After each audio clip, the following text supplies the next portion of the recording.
Hi, I'm Matt MacLaurin from Microsoft Research, and we're here to talk about Kodu, which is a game programming system for kids. And with me is Sparrow, who's going to be demonstrating the software for us. So what we're trying to do with Kodu is basically figure out what's the first programming experience we can give to young kids. I'm really starting at 9 and up. And we know that kids are really into gaming, so we wanted to give them a way to build their own interactive programs and playgrounds using a really visual graphical programming wheel. And so Sparrow's going to show us how to build her own little playground here. My playground is pink, because I like pink. And I have wisps, which are robots, which do stuff if you want them to. And I've got houses, purple trees, a wall, and a factory, which makes lots of whips. This is the way it looks when you play it. So you're driving one of them? Yes. In fact, they even change color when other wisps see them. So could you show us what some of the other characters look like? Sure. There's this guy, which is the main guy. Oh, and you're changing his color there? Yeah. If you do the D-pad, you can change their color. Okay. Can you zoom in and out to get a closer look at stuff? Yeah, you can zoom way in, or zoom way out. So could we make him like chase your wisp? Yeah. So, program you so that a wisp of any color I want you to move toward. Let's have him quickly, because even at his fastest, it's kind of slower than the wisps. Okay. So he's going to move towards the first wisp he sees as fast as he can? Yeah. Okay. But he can't bump into them, because he's not the same height as them. I see. Now, there are other things that are the height of wisps. In fact, there's the Sputnik.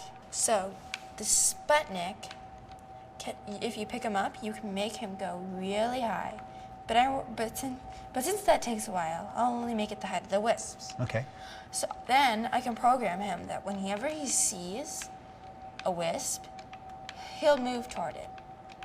Let's have him only twice quickly, and I can have him when he bumps into the wisps. How about we have him eat them so that it relegates the flow of wisps. And so eventually he'll try and eat me. So. Oh, right, because you're a wisp too. Yeah. Okay. I can also have him that when he bumps into a wisp, he'll also create another wisp. So that for every wisp he eats. Okay. Cool, let's see how this works. So there's no wisp. So it's like they just get eaten, but. He's recycling them. Yeah, basically. Okay. Now he's trying to eat me. Okay, so the Sputnik's chasing you. Don't eat me. But if you run into that cloud of wisps, then he'll be distracted? Yeah. Yeah, okay. He can, and if he gets up with one, he's lucky. Okay, I see him eating them. Yeah. So what else can you make in here? Anything I want to. There's turtles. And I see trees. You can put trees in too. Yeah, see, I have some already. Purple trees. Actually, this is really cool. This is called a waypoint. So you can build walls with it? That and basic paths, castles, flowers, trees. But the others, but the thin line is invisible. I can't really see the thin line. Oh, there it is. Okay, and so if it's showing the thin line, then it's invisible. Okay. And then I can add that motorcycle dude in again, but this time I can program him to always move on path that's white, because this is a white path. Okay, so I better change. Yeah, this one's purple, so that he won't follow the purple path. So now if you run it, that motorcycle will move around that circle there? Yeah, here, I'll show you. Once he stops eating me. See, he's just moving along on that square path I had. So can you show us how you build the worlds themselves? I mean, can you make more terrain or ground and water and stuff like that? Yeah. Here, tool menu, and you can add and remove ground. And so you press right trigger to add ground, which you can add a lot of ground, or I'll just add some ground as a sort of stick cliff here.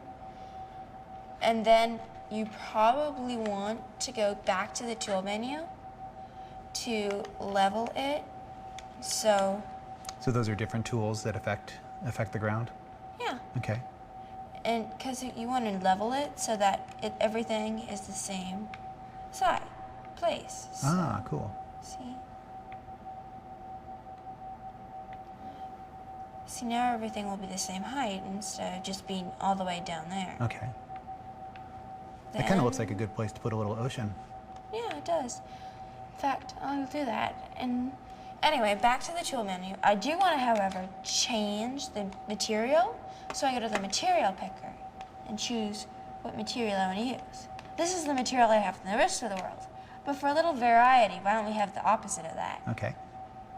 And so when we change the material, instead of being the pink and black, pink dots on a black surface, it'll be the black dots on a pink surface.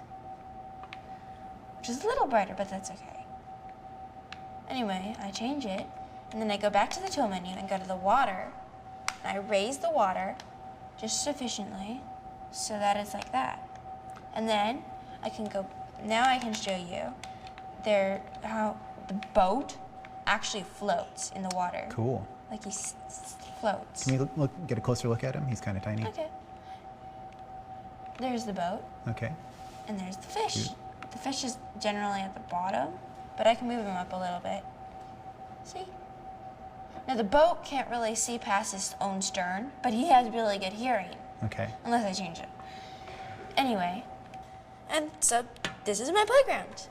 So we're really excited. We've been working on this in the labs for a couple years now with hundreds of kids, and we're coming out in the spring on the Xbox Live Community Games channel. And so we really encourage you to pick up Kodu and do it with your kids or your parents or your grandparents.